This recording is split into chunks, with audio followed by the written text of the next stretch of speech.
Ngibingelela nonke emakhaya lapho kufinyelela khona izifundo zethu.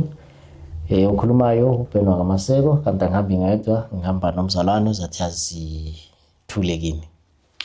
Sanibonani emakhaya, okhulumayo ngumzalwane uMbonisi Ndlovu. Siyabonga ke ngaphambi kokuba singene kwisifundo sethu, sizathi sibe nomthandazo. Baba wethu osezulwini, Nkosi yethu engcwele, sithanda ukubonga Nkosi lesi sikhathi osiphe sona ukuba sizwe amazwi akho, sikwazi ukufunda, sibe lapho bazilungiselelayo ukuza kwakho kwesibili. Sicela Nkosi ukuba wonke ozwa lawo mazwi mawangene kwenhliziyo yakhe, amakhe, ukuze futhi asondele eduzane kuwe. Siyathemba ke Nkosi ukuthi lezi zifundo kuzathi kube izifundo ezisibonisa indlela efanele sihambe ngayo, nendlela efanele siyenze ukuze eqineni sibizwe ngabantwana beNkosi yethu Jesu Kristu. Konke lokhu sicela sibonga ngayo iNkosi ephila manje naphakade. Amen.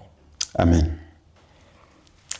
Singena ke kwisifundo sethu sanamhlanje, ukuyisifundo number 10 esithi sona inhlonipho ngowazi konke, kwinhlonipho owazi kulona owazi konke. Kuyivesi yethu yokuvula, kuyivesi etholakala kuHabakuki 2 kuverse 20, ithi yona, the Lord is in his holy temple, let all the earth keep silence before him. Inkosi isethempelini layo elingcwele, umhlaba wonke mawube nokuthula phambi kwakhe. La sinamazwi futhi ukuvula kwincwadi book ye Testimonies ku volume 5 page 495, ithi yona, reverence for the house of God has become almost extinct. We have abundant reason to maintain a fervent, devoted spirit in the worship of God. We have reason even to be more thoughtful and reverential in our worship than the Jews. So lana mzalwane siyathola ke kuleli verse lokuvula ukuthi kukhona inhlonipho ekufanele sinikeze indlu kaNkulunkulu lapho singaphakathi kuyo. And futhi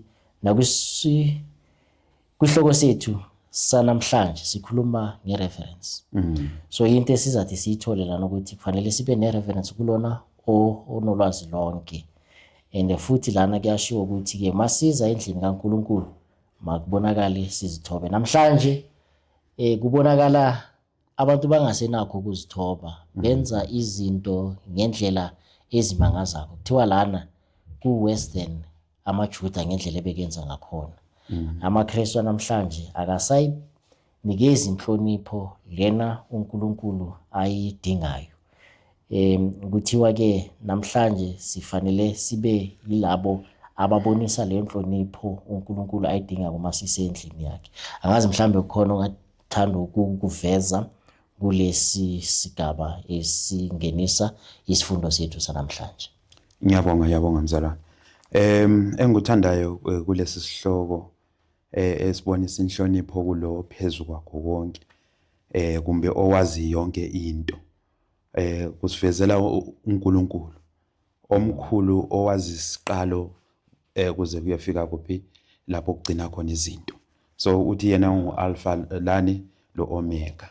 Yes. So ke masiya kuyivesi yethu esiphiweyo laphana izothi yena, let all the earth keep silence before him.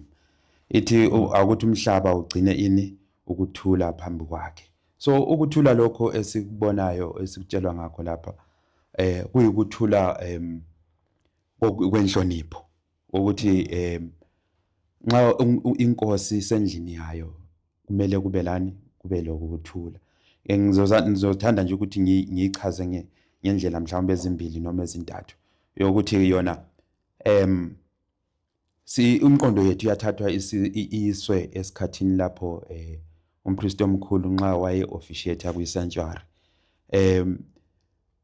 indlela abantu ababeziphatha ngakhona bengaphandle kwakuyindlela enjani. So sibona ukuthi kwakuba khona inhlonipho, kube khona ukuzila, abantu bebe lokuhleleka okuthize abanakho ngaleso sikhathi abaziphethe ngakhona. Ngibese ngibuya futhi mase ngiza kwi context kaHabakuk ayiletha ngayo eyokuthi yona ekuqaleni ukukhuluma ngabanye ngokuzakhela kumbe ukuzibumbela izithombe ngezandla zakho bese uyanjani bese uyasikhothamela. Ebese sithi mayesefika ku verse 20 abese ekhuluma ngokuthi inkosi isethempelini yakhe, so umhlaba mawugcine ini ukuthula. So lokhu kusikhombisa ukuthi thina siloNkulunkulu ophilayo, not like other gods labo abanjani abayizithombe abantu abasuke bazenzela bona. So thina irreverence yethu ngiyokuthi sikhonza uNkulunkulu ophilayo esimaziyo ukuthi unjani, omaziyo ukuthi ukhona. Mase ngehla nje kancane sengcwalise emazwini lawo ukuthe wathinta ukuthi thiwa kuyamangaza ukuthi inhlonipho mase sisiza ekukhonzeni endlini kaNkulunkulu isisuke yangathi yaphela, so kungathi yaphela ngathi ayisabonakali.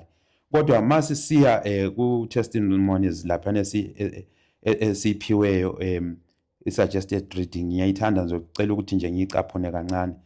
Ithi to the humble believing soul, the house of God on earth is the gate of heaven. So masihlangene endlini kaNkulunkulu sizokhonza uNkulunkulu, ithi kuyafana lokuthi size ngaphi thiwa sifike emasangweni angaphi asezulwini. Ithi the song of praise, the prayer, the words spoken by the Christ's representatives are God's appointed agencies to prepare the people for the church above, for that loftier worship into which they can enter nothing that defileth. So masisendlini kaNkulunkulu silungiselela ukuthi siyokhonza uNkulunkulu sesisezulwini lapho esizaba khona lokukhonza okuphakemeyo okudlula lokho esinjani esikwenzayo masilapha emhlabeni. So uNkulunkulu into ayibhekileyo kithina ukuthi sibe ngabantu abakhonza ngendlela eqotho, ukwenzela ukuthi sibe kwazi ukuthi mase sifika la sezulwini sobe sihlonipha kangakanani kumbe siyabe sesikhule safika ezingeni elingakanani lokuhlonipha. Siyabonga mzalwane umazwithiyo wasipha wona.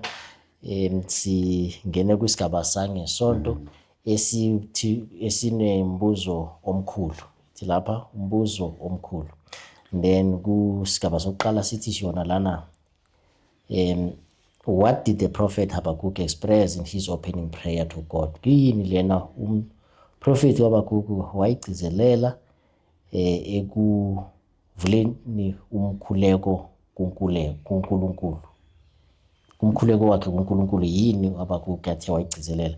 Uma sibheka kuHabakkuk 1 verse 1 ukuya ku 4, mhlambe khona ongaphawula kuloko. Ngiyabonga. Masiqale ngokubheka this minor prophet okuthiwa nguHabakkuk esikhuluma ngaye namhlanje, ukuthi of other prophets masikhuluma ngazo kumbe masivezelwa ngabo kuba khona i-introduction ebakhona ukuthi uzelwe ngubani, waphila ngesikhathi esinjani, zonke lezo zinto sisuke sizichazela. Kodwa ke masibheka uHabakkuk mayevele eqala uHabakkuk 1 verse ilingeni lika1, uhle ebonakale elombuzo lo omkhulu. Isihloko sithi a big question, ngoba uhle avele ethi mayiqala avele eqala abuze. Ithi the burden which Habakkuk the prophet did see, O Lord, how long shall I cry and thou wilt not hear, even cry out unto thee of violence and thou wilt not what? Save.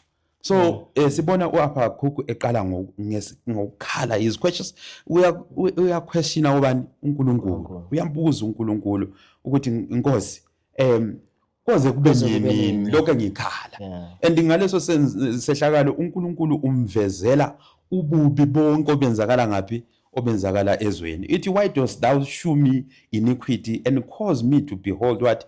Grievance. Abantu bayahlupheka, abantu bayacindezelwa bangaphansi kwencindezelo i-government or ababusi bababusayo at that time. So lokhu kuletha uHabakkuk ekuthini akhale phambi kwenkosi. Mawuqhubeka ngayo ngalaphana ithi therefore the law is slacked and judgment doth what? Never go forth. Uyazi ma uphila ngaphansi kuke government le dictatorship encindezela abantu akukho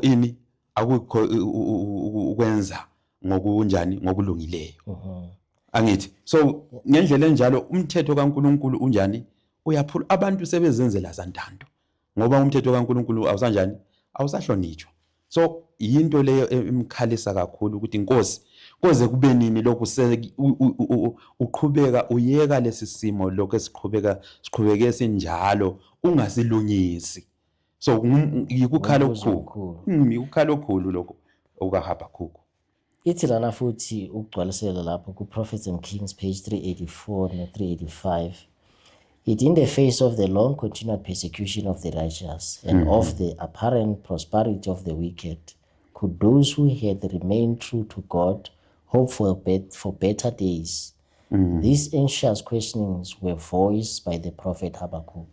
So izinto ebekazibheka kuthiwa lana ngesikhathi sakhe makaphila lesikhathi soprofit uHabakuk izizwe at least ezu10 zase zihlubukile kusele kuphela isizwe sika Benjamin nesika Judah so ukuthe makabheka kukho konke lokhu ukuthi kungani kodwa kwenzekala kanje inkosi why izinhlupheko uzivumele zenzakala kanje abantwana bakho labo bakhethileyo sebahlubukile sekusele nje kuphela izizwe ezimbili konke lokhu kwamhlupha kakhulu uHabakuk ngakho abuza uNkulunkulu ukuthi inkosi ufuna ngikhale kuze kube nini na siphinde ke sibheke ku B ithi yona lana inkosi yaphendula yathini ke isikhalo sika Habakuk yes lapha sibona uNkulunkulu uyamphendula uHabakuk ngithi ukugcwalisa nje kancane lapha sesithe sadlula khona ngeke ngithi sometimes to question uNkulunkulu ayisikho kuswelakala kumbe akusikho kuswela ukholo ukuthi ukubuza uNkulunkulu ukuthi inkosi kungani izinto lezi senzeka ungazi attend akusikho ukuthi awusakholwa lokho ngoba kuveza ukukhathazeka emoyeni womuntu osuka ebuza edinga impendulo so uNkulunkulu attend to those people abantu esibadingayo ngalesikhathi samanje ngabantu abazokhathazeka ngesimo esikhona ezweni ukuthi bakhale kuNkulunkulu bathi inkosi when are you going to fix this situation angithi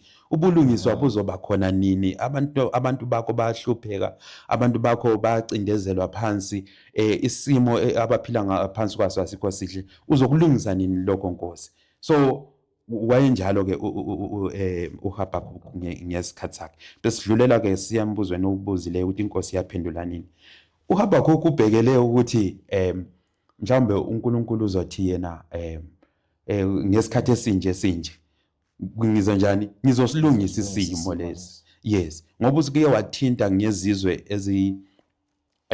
ezilishumi ezazizithe zathunjwa zase zithunjiwe lezo zizwe ngesikhathi kufika umbuso wama-Assyrians they bafika bathumba uIsrael izizwe leziyana zathathwa zahanjiswa ezizweni so if we speak about the lost tribes in the Bible ezagcina zingasazakala ukuthi zaphelela kuphi sikhuluma ngezizwe lezi eziyi10 tribes yizo zagcina scattered all over the heathen nations identity yabo yagcina ingasabonakali so now uHabakuk ukhuluma ngoba ekhalile uNkulunkulu uyamphendula impendulo yakona ijabulisi impendulo yakhona ukuthi ithi yona for lo I raise up the Chaldeans that bitter and hasty nation which shall march through the breadth of the land to possess the dwelling places that are not theirs. So uHabakuk ubhekela ukuthi uNkulunkulu alungise isimo yena umtshela ngiye something more dreadful esazonjani esazokwenzeka into esabekayo when we speak about this ngoHabakuk sisuka si-remind ngoDaniel uDaniel wathi ebhekele ukuthi i70 years sizophela baseBhabhiloni ekuthunjweni ethi uyabuza enkosini ukuthi i2000 ilokho zeni i70 years iphela nini and then ingilosi emvezela about the 2300 days wahle wafeinta khona there and there ubani uDaniel ngoba into ayengayibhekelelanga so the same thing uHabakuk ubhekele ukuthi uNkulunkulu alethi inkululeko ebantwini alungisa isimo, kodwa yena utshela ukuthi kusazoza esinye isizwe more powerful, more dreadful, esizobuya sinjani sichithize ini uJuda ngaleso sikhathi. Ithi yona lapha ithi mase siyifunda ukuthi they are terrible and dreadful, their judgment and their dignity shall proceed of themselves. Masiya ku verse 9 uthi they shall come all for violence, their faces shall sup up as the east wind, and they shall what? They shall gather the captivity as the sand. And they shall scoff at the kings, and the princes shall be a scorn unto them. They shall deride every stronghold, for they shall heap dust and take it. Then shall his mind changed, and he shall pass over and offend, imputing this his power unto his God. So isimo esasibhekane lo Juda esasisesabeka kakhulu, esasisiza. So yamkhathaza kakhulu uHabakuk lento ukuthi kungabe inkosi ihlose ukuthi yenze kanjani. Siyabonga ke njengoba sinikezile ukuthi irespond kaNkulunkulu noma impendulo kaNkulunkulu lapha ayizange kube lento ebeka mhlambe yalindele yona, kodwa ke ngoba ukuthi uNkulunkulu umnikeza more futhi azakhala ngakho ukuthi manje unikeza i-swift nation ezathi ifike izo iphinde futhi i-destroy more kusizwe. Then singena ke kusigaba sangomsombuluko ithi kona ukubekezela ekulindeni, or patience in the tarrying, yes, ukubekezela ekulibaleni. Ithi yona lana kungani uHabakuk bekazimisela ukuamukela icebo likaNkulunkulu. Kumbuzo oqala lona tholakala impendulo yakhona kwaHabakuk oqala ku 1 Habakuk 1 verse 12 and 13. Ngabe mhlambe sitholani ke lapho mzalwane? So into esiyitholayo lapha yikukholwa kukaHabakuk. Uyazi ma uvele ukholwa kuNkulunkulu umethemba, noma yisiphi isimo akubekela sona ugcina uba ngumuntu osamukelayo, and you are trusting i-judgment kaNkulunkulu ukuthi njani iqondile ngazo zonke isikhathi. That is one thing that is lacking ngathi thina abantu esikholwayo, ngokubana izahlulelo zikaNkulunkulu mayeziletha asizethembi. Siyaziquestiona futhi, we come with many questions, sifuna ukuthi uNkulunkulu ajule. Kodwa la esikubona ngoHabakuk uthi art thou not from everlasting. Uphakamisa uNkulunkulu, uyamphakamisa. Oh Lord my God, mine holy one, we shall not what? We shall not die. Oh Lord, thou hast ordained them for judgment, and Almighty God, thou hast established them for what? For correction. So uyazwisisa ukuthi uNkulunkulu maye sithi uzoletha amakhaladiya lawa azohlasela uJuda, ukwenza lokho ngoba ebona isizwe sakaJuda kuyiswe senjani esisephutheni ngokuhlubuka uNkulunkulu, angithi?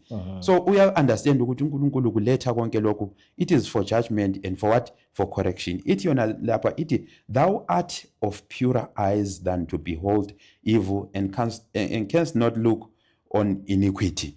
Ithi wena Nkosi amehlo akho anjani? Acolekile, angithi? Ahlambulukile, akusiwo la ukuthi ungabheka ini, ubheka ububi, angithi?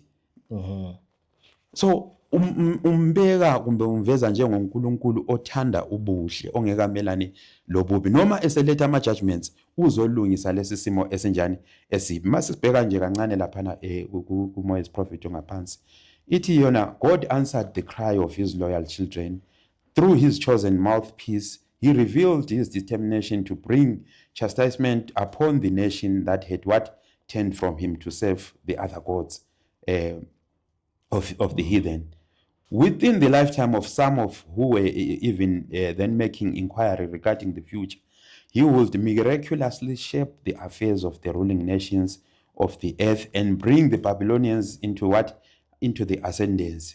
These Chaldeans, terrible and dreadful, were to fall suddenly upon the land of Judah as a divinely appointed what scourge. So yiyo le uNkulunkulu indlela yemisile ukuthi avuse la amakhaladiya iBabylon ibe ngumbuso. Ekuqaleni bekulombuso wani weAssyria owawule capital city yawo ekade iNineveh. Kodwa uNkulunkulu he brought the Medes, he brought the Babylonians ukuthi ubhidlize lo mbuso wama-Assyria lawo uthe wakhula kangaka njalo ungamlalela uNkulunkulu. So uvusa omunye umbuso futhi oyini oyiBabylon. iBabylon leli lizolungisa ubani uJuda. So ezinye izinto mazisenzakala empilweni masibona izimpi lani konke lokuqhubekayo asisibone isandla sikaNkulunkulu sisiqondise izinto.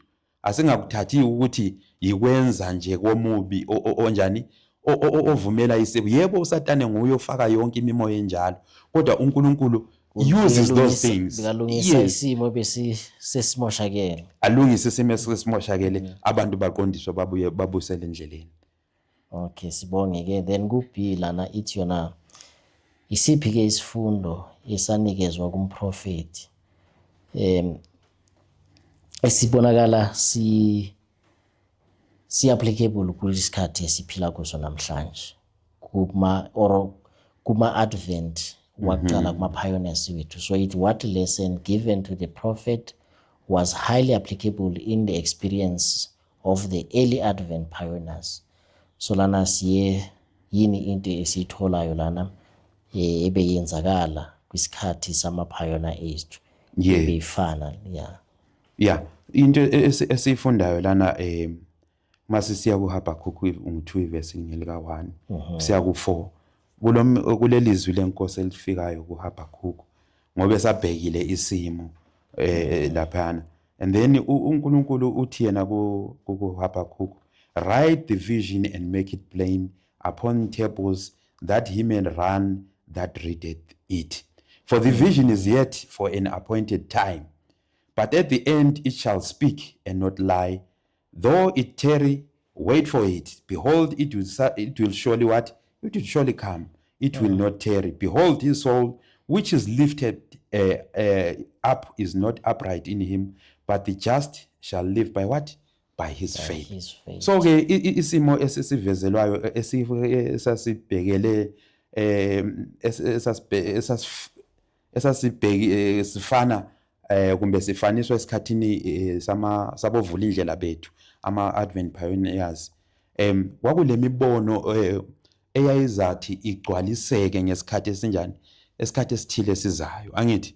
Yes, ngoba uHabakuk etshelwa lapho ukuthi akabhale this vision ukwenzela ukuthi ma lento isizokwenzeka ngesikhathi esilandelayo kube ukuthi labo oloyifundayo abe ngoyizwisisileyo. So ke into esibhekene layo lana ukuthi ke ama advent pioneers wethu ayebhekele ukuthi uKristu uzobuya nini ngo1844. Yes, 22 October kwaze kwabekwa nedate in 1844, but akusenzekanga ngaleyo ndlela. Kwakuze kwadesignwa nama charts isiprofeto sabhalwa sonke saphelela i2300 days yonke kusukela ekuqaleni lapho iJerusalem lisakhiwa kusiyafika lapho uMessiah kwakukhangelelwe ukuthi kanjani angene kubani, angene ku-sanctuary, angithi ngithi the cleansing of the sanctuary ngokuzwisisa kwabo. Babecabanga ukuthi uKristu uzobuya lapha emhlabeni kodwa yena wayengena engcweleni. So ngaleyo ndlela they had written all the prophecies bawa outliner ngendlela yakhona, but into eyasuka eyangazwisiseki ukuthi kwakungasoze kugcwaliseke ngaleso sikhathi sobona ababenjani ababekubhekile. Bona babebhekele ukuthi uMessiah uzobuya la emhlabeni, kodwa uMessiah wayesiya ngaphi? Wayesiya engcweleni. Masiya kuma prophet laphana ikhuluma ngokudaniseka okukhulu kakhulu okwenzakala ngesikhathi lapho uMessiah esenjani engasabuyanga. Ibisesiqinisa futhi thina nathi ukuthi noma sibona uMessiah namhlanje uJesu angani uyephuza ukuza la emhlabeni, thina into okufanele ukuthi ngabe siqiniswa yiyo yilizwi lakhe, angithi? Labo abama pioneers babebhekelele elizwini likaNkulunkulu, angithi? Ukuthi they went back to search and find ukuthi kungabe siphazame kuphi, njalo bathola icomfort where in the scriptures. Ithi yona lapha masifunda kancane ithi interwoven with prophecies which they had regarded as applying to the time of second advent was instruction specially adapted to their state of uncertainty and suspense, and encouraging them to wait patiently in the faith that what was now dark to their understanding would in due time be made what? Be made plain. So ke ngendlela enjalo abazange bakunanzelela ukuthi lokho akusoze kuqaliseke nini ngesikhathi leso ababesibhekelele ukuthi kugcwaliseke ngendlela enjalo. Mawubheka iziprofeto ezinengi zikhomba ukuthi namhlanje sibe ngabantu abalindayo. If uKristu ukhulume kuMatthew laphana ukhulume about the 10 virgins, angitsho wakhuluma also about kuMatthew 24 wakhuluma also about izinto izehlakalo ezizokwenzeka ekupheleni kwesikhathi, angithi. So zonke lezo zinto lamanje sisabhekile ukuthi izinjani sizokwenzeka, ezinye sezenzeka, ezinye zisazokwenzeka esikhathini esinjani esizayo. Kodwa thina masibe ngabanjani ngabalindayo ngokholo esikubhekelele kakhulu, ngoba ivesi icho ithi then the just shall live by what? By faith. Yukuthi thina silokho silindile uKristu ukuthi aqhamuke, simlinde ngani? Ngokholo. Noma kungabonakala ngani isikhathi asithathayo sisuka sibe side kakhulu, is prolonged than lokho sicabangela ukuthi ngabe sekafikile uKristu, kodwa okumele sikwenze ukuthi sibe silindile ngokholo. Ngelunye usuku uzathi abuye kuphela azosilanda kulomhlaba. Siyabonga. Uma sibheka futhi enye applicability yalesi siprofeto lana, I think uthintile futhi lapha ithi yona lana as early as 1842 the direction given in this prophecy to write the vision and to make it plain upon tables that he may run that readeth it had suggested to Charles Fitch the preparation of a prophetic chart to illustrate the visions of Daniel and the Revelation. The publication of this chart was regarded as a fulfillment of the command given by Habakkuk. No one, however, then noticed that an apparent delay in the accomplishment of the vision, a tarrying time, is presented in the same prophecy.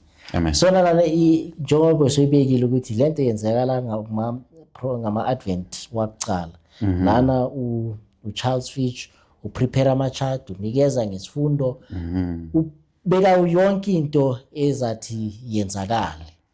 But then kuthiwa lana the tarrying time was still there, ukulibala noma ukudelaya ngokulokhu khona abantu abangazange bakunothisa lokho because bona bebabheke ukuthini uNkulunkulu uyeza kanti no uyakuphi kwindawo engcwele.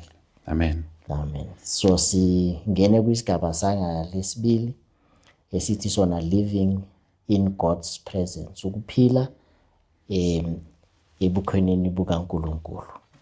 uHabakuk ngo-2 ithi yona how has Habakkuk 2 verse 4 strengthen believers in every generation. So uHabakuk 2 ukhuthaze njani noma ubaphe njani amandla laba abakholwayo kwisizukulwane ngesizukulwane. Amen. Siyabonga laphana sikufundayo kuHabakuk ngo-2 verse 4 ithi behold his soul which is lifted up is not upright in him, but the just shall live by his faith. Umpostoli Paulos emayibhala laphana uthi for I am not ashamed of the gospel of Christ, for it is the power of God unto salvation to everyone that believeth, to the Jew first and also to the Greek. For therein is the righteousness of God revealed from faith to faith, as it is written, the just shall live by faith. So ke lapha umbuzo uthe wona uHabakuk wakhuthaza kanjani, umkhuthaza kanjani kwizizwe ngezwe ku-generation yabakholwayo. So ubakhuthaza ngokuthi we should live by faith, angithi. Yes, laba abalungileyo they are going to live by faith. Okuthi ukuthi ezimeni zonke sibhekana lazo njengoHabakuk laye wakumele ukuthi alinde abe lokholo kuNkulunkulu ukuthi ngesisikhathi asibekileyo ngoba simisileyo uza kuthi alungise isizwe sakwabani, isizwe sakwaJuda, abuye futhi asenze kube isizwe esicolekileyo. So lathi namhlanje noma kuyini esibhekane nakho esibonayo ukuthi kunzima sikwazi ukubhekana lakho ngawethu amandla, kumele ukuthi sikubeke ezinyaweni zikaNkulunkulu abe nguye osithwalayo kulezo zikhathi zobunzima, noma kusebhekele isikhathi esizayo futhi esobunzima lapho abantwana bakaNkulunkulu bazathi badlule phakathi kokuhlupheka lokuhlukunyezwa okukhulu. Kumele sikwenze konke lokhu ngokukholwa, thina sibhekelele okungale umvuzo ongale kwakhona ukuthi uNkulunkulu uzosigcina asithwala sidlulise lokho. Masibheka lapha uMoya wesiprofeto ithi the faith that strengthened Habakkuk and all the holy and the just in those days of deep trial was the same faith that sustains God's people today. In the darkest hours, under the circumstances most forbidding, the Christian believer may keep his soul stayed upon the source of all light and power. Day by day, through faith in God, his hope and courage may be renewed. The just shall live by faith in the service of God. There need be no despondency, no wavering, no fear. We must cherish and cultivate the faith of which prophets and apostles have testified, the faith that lays hold on the promises of God and waits for the deliverance in his appointed time and way. Isifundo esikhulu esiza kithi lesi, my brother, ukuthi kumele sifunde ukulinda. Ngenye into esingakwaziyo kunjani ukulinda. Masilindile futhi sibuye sikhumbule izethembiso zikaNkulunkulu, izona ezisiqinyisayo ngezikhathi zobunzima. Yena ngoba sisazi ukuthi yena osithembisileyo kanjani uthembekile kakhulu ukubana afeze kukho konke lokho akukhulumileyo. Akusoze kube khona izwi lakhe noma elilodwa ezathi liwele phansi, kodwa konke kuzokuma kube njalo kuze kube sekupheleni. Yeah, siyabonga uqinisile lapho ukubekezela kubaluleke kakhulu. If masibheka kuyisikhathi sikaHabakuk, the trials ebandlula kuzo kuwo bonke lobunzima lokho, kodwa ke bathi babanjani babanokubekezela. Abazange balahla ukholo because of ama tribulations nama persecutions, zonke izinto ebezenzakala lapha. Yasho la nethi njalo nje ilanga ngelanga kwamele sibe nani nokukholwa kuNkulunkulu. And then lokho kuzathi kusikhuthaze futhi kusenze ukuthi njalo nje sibe njani, sibe sihlezi kuNkulunkulu. Ithi lana ke ku B, lapho sithe salingwa saba nokungabaza, yini lena kufanele sihlale sigcinile kwizingqondo zethu. When tempted to doubt or fall into presumption, what must we always keep in mind? Lamentations 3:25, 26, no Habakkuk 2 verse 20. Yeah. Mahle kakhulu amavesi lawa anikeziweyo. Ngiyawathanda kakhulu. Ithi yona the Lord, Lamentations 3 verse 25. The Lord is good unto them that wait for him, to the soul that seeketh him. It is good that a man should both hope and quietly wait for the salvation of the Lord. uNkulunkulu muhle kakhulu kulabo abanjani abalindayo kuye, angithi? Yes, when we have learned, mase sithe safunda ukuthi sifunde ukulinda enkosini, simelele ukuthi inkosi yenze lokho ekuhlelileyo ngesikhathi sakhe. Kuthiwa inkosi will be good unto us, angithi? Yeah. Yes, it is good that a man should both hope and quietly wait for the salvation. Uba nethemba enkosini into ebalulekileyo kakhulu. Ibese sithi yona lapha noHabakuk lesifule ngayo ivesi, but the Lord is in his holy temple, let all the earth keep silence before what? Before him. So ke sinanzelela ukuthi uNkulunkulu omuhle, angithi? Ngithe masiqala ngithe uHabakuk ubhala in the context yokuthi uNkulunkulu esimkhonzayo unguNkulunkulu ongcono kulabo uNkulunkulu laba abayizithixo ababanjani abayenziweyo ngababaziweyo. So ke ngendlela enjalo ke lana ithemba lethu ukuthi okumele sikugcine kusemqondweni yethu ukuthi silo uNkulunkulu ophilayo, uNkulunkulu osaziyo, uNkulunkulu owazi konke ngathi. Uyasazi isiqhelo sethu njalo unjani, uyasazi isiphetho sethu masibheke kuye ngazo zonke izikhathi. Kumoya prophet lapho ethi the time of waiting may seem long. The soul may be oppressed by discouraging circumstances. Men in whom confidence has been placed may fall by the way. But with the prophet who endeavored to encourage Judah in a time of unparalleled apostasy, let us confidently declare, the Lord is in his holy temple. Let all the earth keep silence before him. Amen. So into kufanele siyibhekile lana ukuthi isikhathi mhlambe sisibheka ngathi side kakhulu. uNkulunkulu lokho akabuyi, izithembiso zakhe sizibone ngathi azenzakala. Kodwa lana kuthiwa masenze njani, masilinde endaweni yakhe ngokuthula. And futhi kuthiwa lana masilinde singa complain or sikhalaze ngokuthi inkosi isithathe isikhathi eside ingezi. Labo abalindayo njengoba besikhulumile lana ukuthi uNkulunkulu ulungile kubo. The Lord is good upon those who wait on him. So yikho okunye futhi sikuthola ngokugcwalisa lana. Kukhona lapha engibonayo lapha ngasezansi. Ithi parents, be careful what example and what ideas you give your children. Their minds are plastic and impressions are easily made. In regard to the service of the sanctuary, if the speaker has a blemish, be afraid to mention it. Talk only of the good work he is doing, of the good ideas he presented, which you should heed as coming through God's agent. It may be readily seen why children are so little impressed with the ministry of the word and why they have so little reverence for the house of God. Their education has been defective in this respect. Uyazi kukhona iphutha esilenzayo ngabazali, iphutha esilenzayo sinjengabazali yokuthi masifike emakhaya wethu sesiyaqala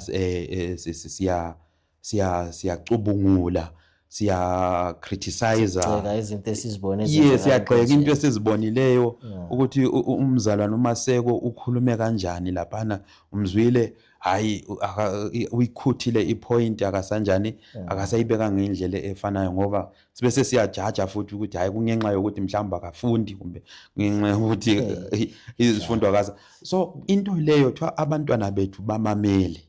Angithi mabe sisenza kanjalo isifundo esinye sasifundayo sathi senza abazalwana ama dessert ematafuleni masihlela, angithi yes. So ngendlela enjalo thiwa those impressions, imfutho enjalo iyafinyelela, iba lomzwela kakhulu ezingqondweni zabantwana bethu, bese ukuthi nxa siza nabo ezinkonzweni bona sebezonaka ukuthi umzalwane othile ukhuluma kanjani than ukuthi bamamele izwi lelo kanjani alikhulumayo. So liphutha elikhulu okumele siliqaphelele ukuthi masiza labantwana bethu kumbe nathi masiza enkonzweni masingezi ukuzonaka ukuthi uwenze kanjani, kodwa asizithatheleni ilizwi ngoba yilo elinjani elilungisisa izimilo zethu.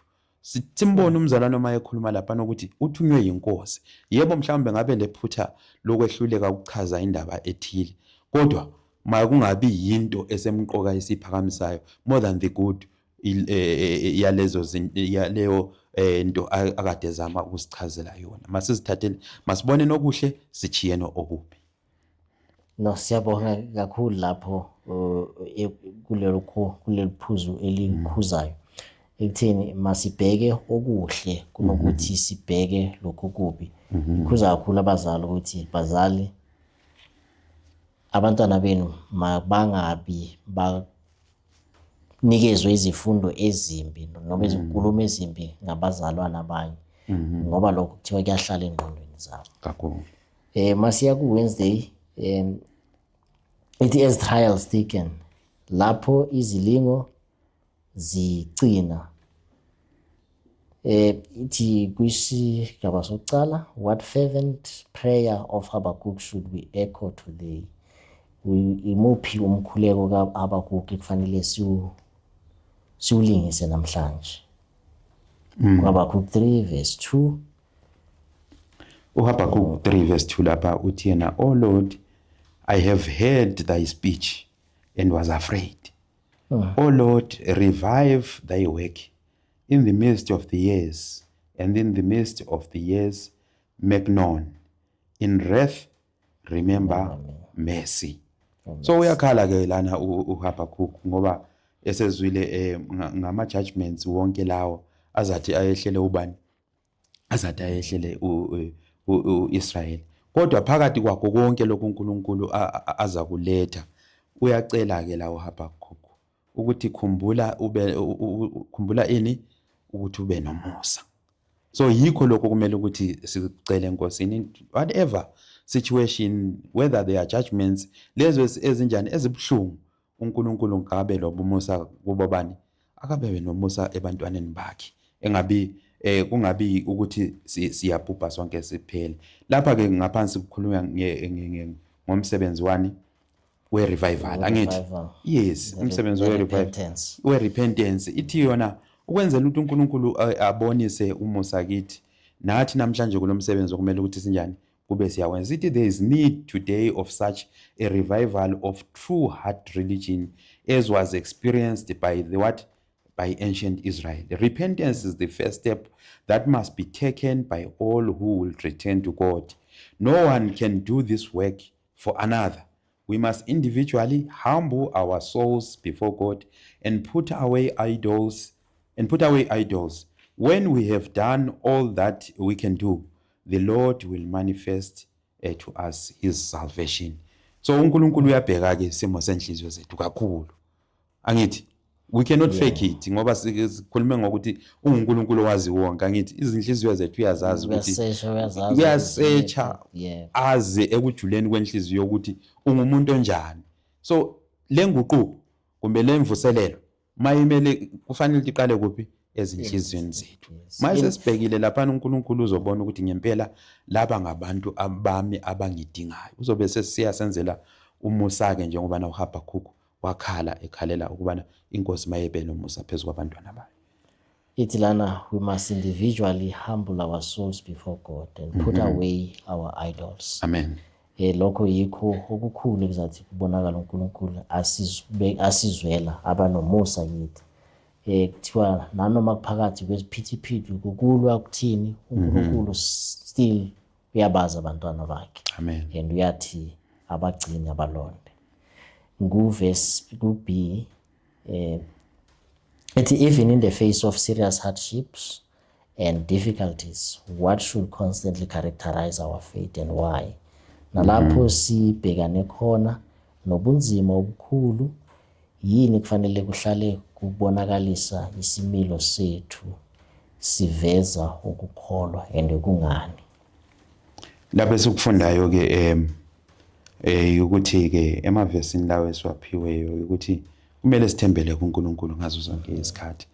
Even kungelanto esiyibonayo manje ebambekayo ukuthi simthemba uNkulunkulu ngoba usenzele ukuthi nokuthi. Kodwa noma kungekho konke lokho, kungena ama benefits, kungena ma blessings esingawa counter siwabale, kumele ukuthi sibe njani? Sibe singabathemba uNkulunkulu. uHabakuk 3 verse 17 laphana ithi, "Although the fig tree shall not blossom, neither shall fruit be in the vines, the labor of the olive shall fail, and the fields shall yield no meat. The flock shall be cut off from the fold, and there shall be no head in the stalls. Yet I will rejoice in the Lord. I will joy in the God of my of my salvation. The Lord God is my is my strength, and he will make my feet like hinds feet, and he will make me to walk upon mine high places, to the chief singer on my stringed instruments." So lana umthandazo kaHabakuk uthi wona noma kungaswelakala ama fig tree engabi inazithelo, umvini nawo ungathelanga, emasimini kungela lutho, kungena kudla, izifuyo nazo zingekho. But thina as people today we want to see all those things zikhona bese siyahamba siyakhuleka kubani kuNkulunkulu bese siyambonga. So that is totally the opposite of ukukholwa kubani of ukukholwa lokho uNkulunkulu asibizele khona, because asimkhonzi uNkulunkulu ngoba esenzele izinto ezibambekayo angitsho ezinhle ngazo zonke izikhathi. So noma sisebunzimeni noma sibona ukuthi sindlula kwizikhathi ezinzima uNkulunkulu kanjalo kufanele senze njani sibe simkholwa.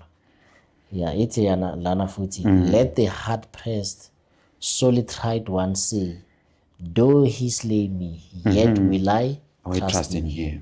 So ithi kufanele siyenze leyo. So i-character yethu ekufanele siyakhe ngithi ukuthi lesi kube isimilo sethu ukuthi makungathi makufika izilingo ezinzima then bese siyamkhohlwa uNkulunkulu. Amen. Sibone ngathi uNkulunkulu akasinakekeli.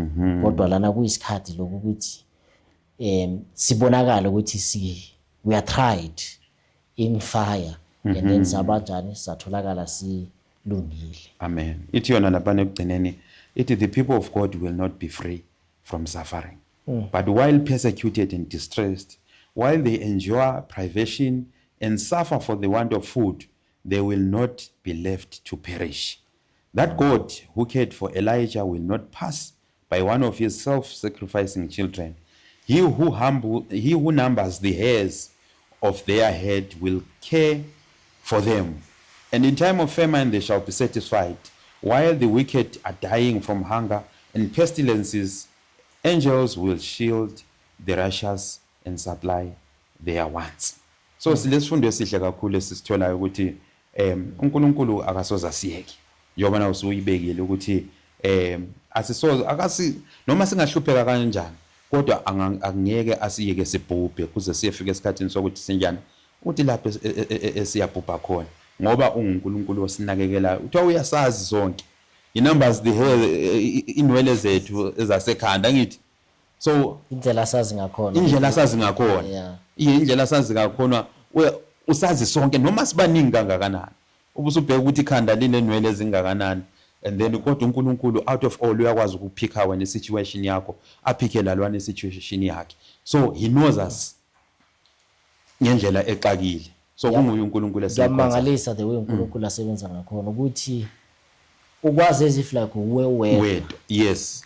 Kanti wonke umuntu umazi in the way azi wena ngakhona. Amen. Amen.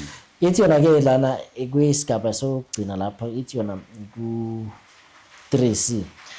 Abapha abanye abaprofeti baye baba khona ngalesi sikhathi baletha futhi ama messages noma izigijimi ezibalulekile for isikhathi sethu manje.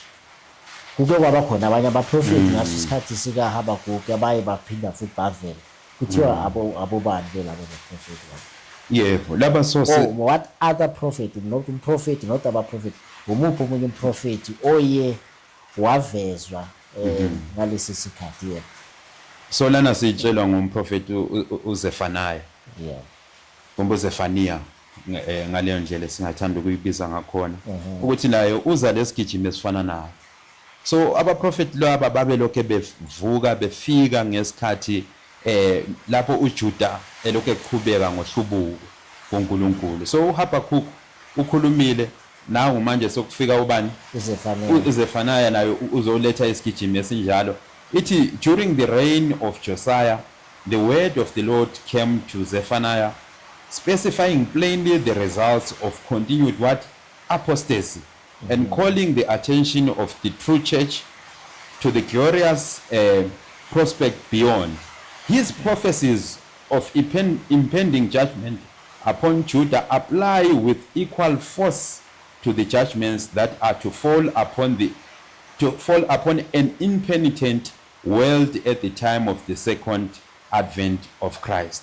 So uza nesigijimi esifanayo nayo uZefaniah egcizelela kakhulu emazwini kabani kamprofeti uHabakkuk kade sikhuluma ngayo naye futhi ebiza ekhuza kumbe ekhuza uJuda ngani ngezahlulelo zikaNkulunkulu ezinjani ezizathi zifike masinyazana. Ezahlulelo ezinjalo ziyafana lalezo uNkulunkulu azathi azehlise nini ngesikhathi lapho sibhekelele ukuthi uKristu aze okwesibili.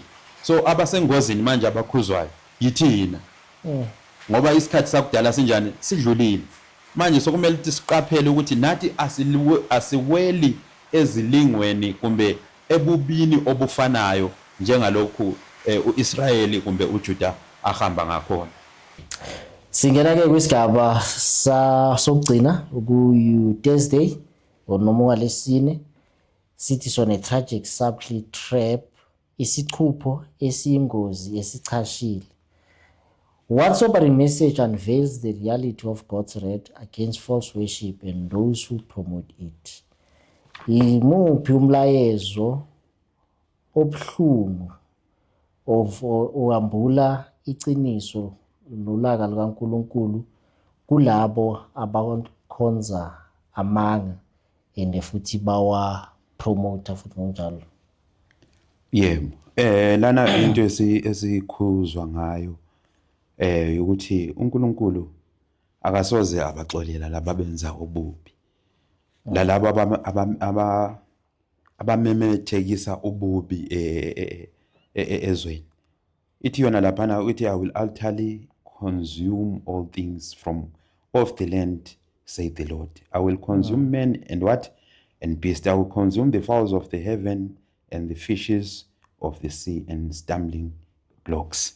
So ke ngendlela enjalo ke uNkulunkulu uyasixwayisa lapha, kumbe imessage evela kuZefaniya iyasixwayisa ukuthi masiqaphele ukuthi kukhona lapho usuku uNkulunkulu alibekileyo lapho esingeke sakwazi ukweqa siye ngale kwakhona, ngoba ulaka lwakhe lobe sonjani lobe solufike lapho olugcwala khona. So ngendlela enjalo kumele siqaphele ukuthi asisoze sibe ngabantu abanjani ababhujiswayo lalabo abenza okubi. Singakusho nje ngamafishane ukuthi izahlulelo zikaNkulunkulu zinjani, ziyeza njalo zinzima njalo zibuhlungu. So ekuletheni izahlulelo zakhe labo abamemethekisa ububi kukhulunywa ngabaholi, abaholi bamabandla kumbe abaholi besizwe kanjalo ukuthi uNkulunkulu ngeke azabe waxolela. Ma uNkulunkulu ekubekile uba ngumholi kumbe kuba ngumpriest webandla, udinga ukuthi ube nguwena okhuza yini, okhuza ibandla, ulifake ibandla endleleni yalo kwenzela ukuthi lihambe ngokuqonda phambi kukaNkulunkulu, ngoba uNkulunkulu ngeke azalixolela. Okunye sikufundayo lapha namasehla siya ku-B, ukhuluma ngalenceku eyathi yenza njani, eyathi yabona ukuthi inkosi yayo iyephuza ukubuya, yasiqala yenzani njani, yaqala yashaya ezinye izisebenzi.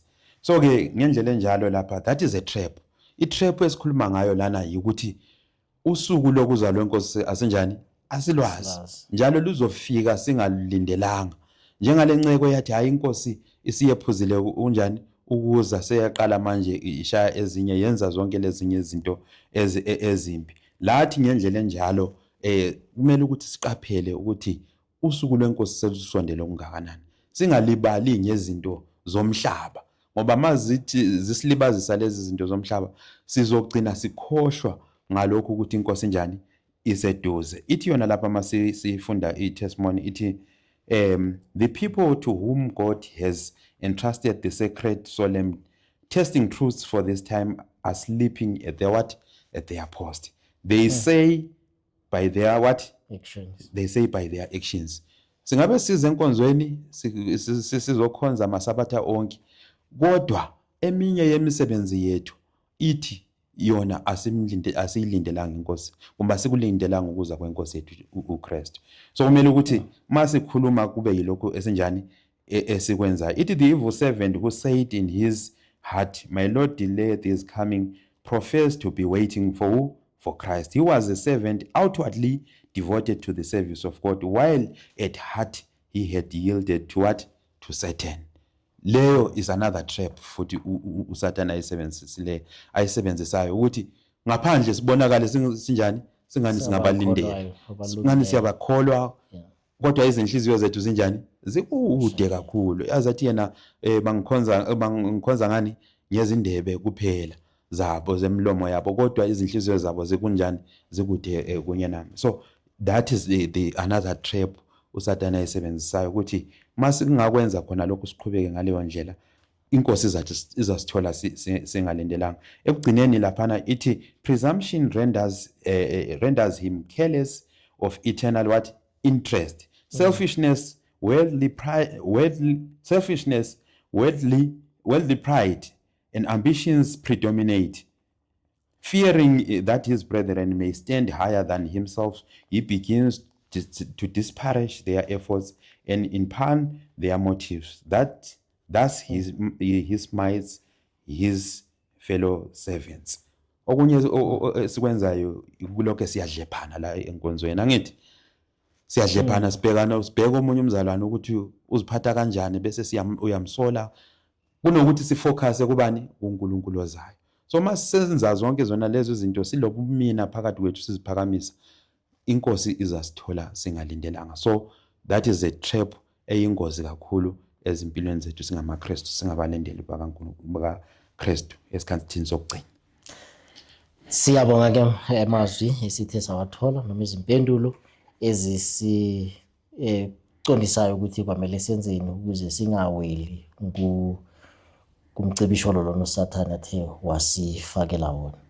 Inkosi ke ngathi ngabusiswa ukufunda kwezwi layo ibusise lezi zifundo esithe sabanaso ngathi zingasisiza zisiguide ukuze sikwazi ukuhamba ngendlela yenkosi ngendlela ethanda ngakhona njengoba sithe safunda namhlanje ukuthi sibe nokuhlonipha kuloyo owazi konke noma lona onolwazi lonke. Inkosi ke ibusise. Amen. Amen. Sizothi ke sivale isifundo sethu ngomthandazo nomzalwane asivalela. Singakhuleka. Baba wethu sezulwini, Nkosi, sithanda ukubonga ngesifundo othi wasinikeza sona. Sibonga Nkosi amaqiniso othi wasifezela wona. Lawo athinta kakhulu izimilo zethu. Abuye athinte lesikhathi lesesiphila kuso. Esikucela Nkosi engathi ungasinqanda usenze sinanzelele futhi isikhathi ubana siphelile lapho inkosi yethu yathi ibuye. Esikucela Nkosi kubana konke okubi esingabe siyakwenza sikuvume bese siyakuchiya. Ubuso uyasiguqula sibe ngabafanelekayo embusweni wakho zamasinyane. Ngayinkosi yethu Jesu Kristu siyakhuleka. Amen. Amen. Sibonge ke kubo bonke abathe baba nathi namhlanje ukufunda isifundo sethu.